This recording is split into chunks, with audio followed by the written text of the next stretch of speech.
Welcome to Aster-Care Arena.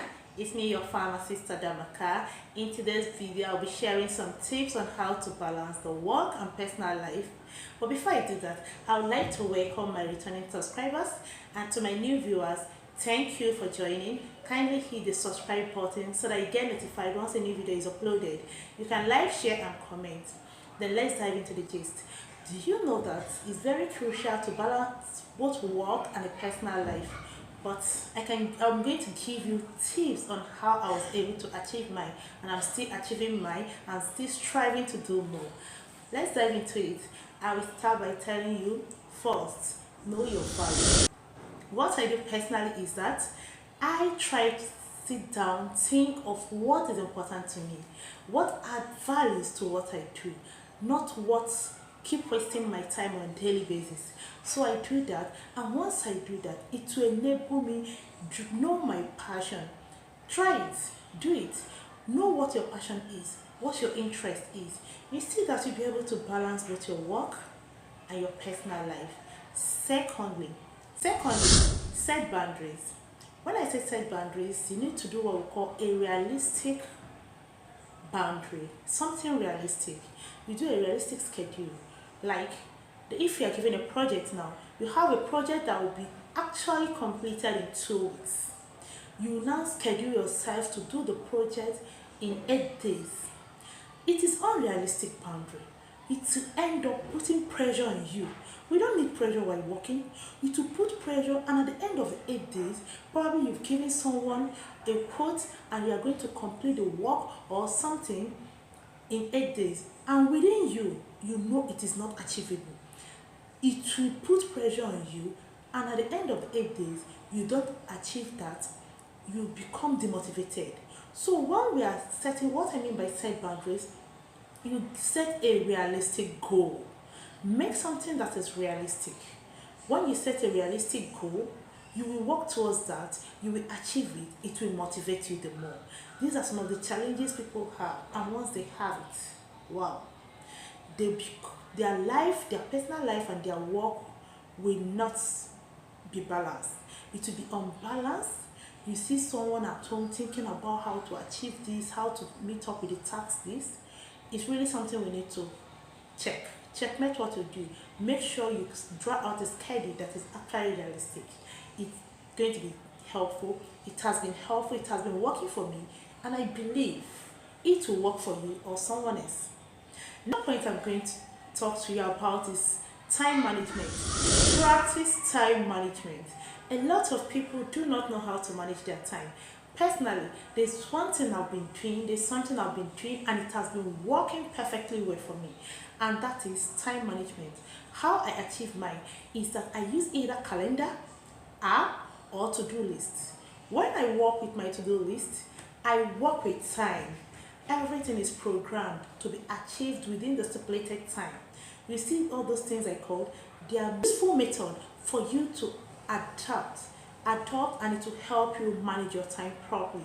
I've been using that. It has been working wonderfully well, and I believe it's going to work, because if everything is programmed, you have your to-do list, this is what you have to do, and this is what you have to do at this particular time. Things work perfectly well.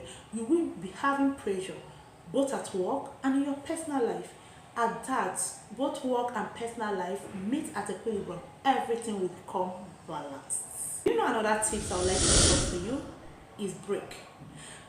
If you work very well, you are really working, putting in your effort to do a work, believe me, you need a break. Any work that is done without a break is not highly productive.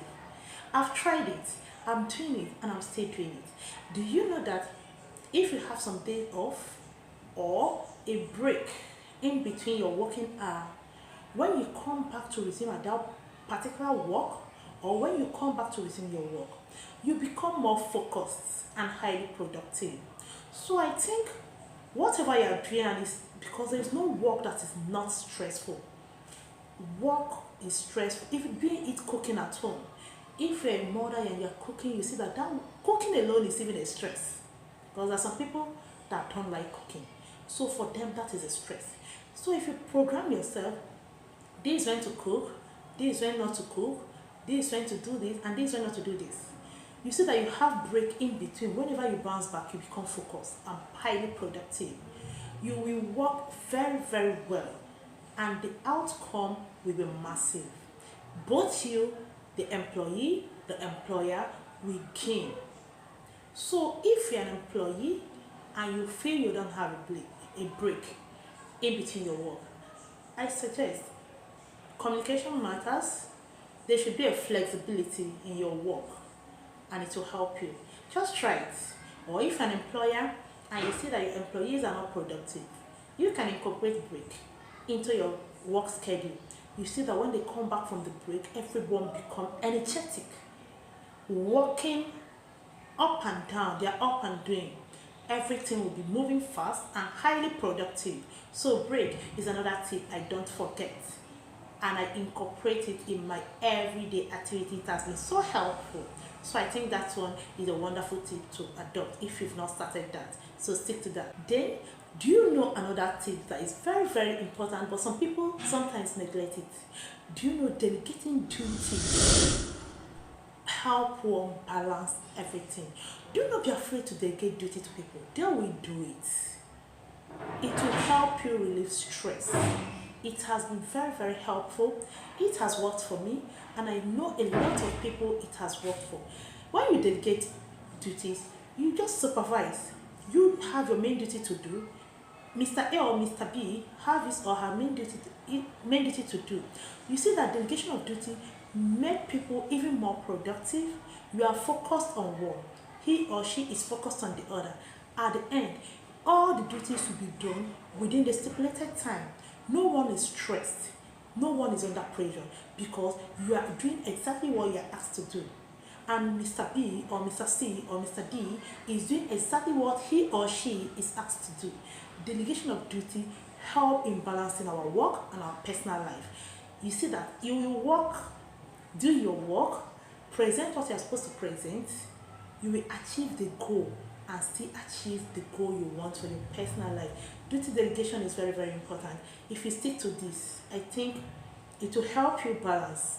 I believe, and I am doing it, and I believe it will work for you.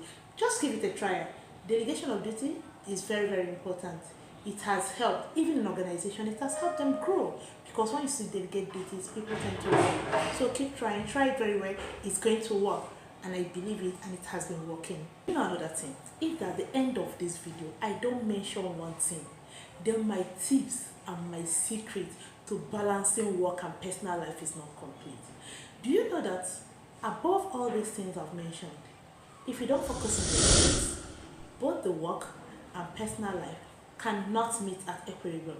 There won't be a balance. So I always say focus on your health.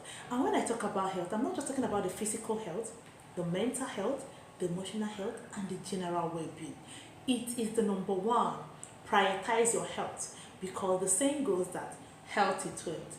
Because whoever is healthy will be able to work and work and work. And at the end, there will be high productivity. Even your personal life, you'll be able to look into your personal life and know how it goes. So don't forget to prioritize your work. I think this will bring us to the end of this video. But always remember, you can click, comment, share, so that we all learn. People will learn. Those that are looking for tips on how to balance their personal life, they will learn from this video. Remember to subscribe. Thank you for listening.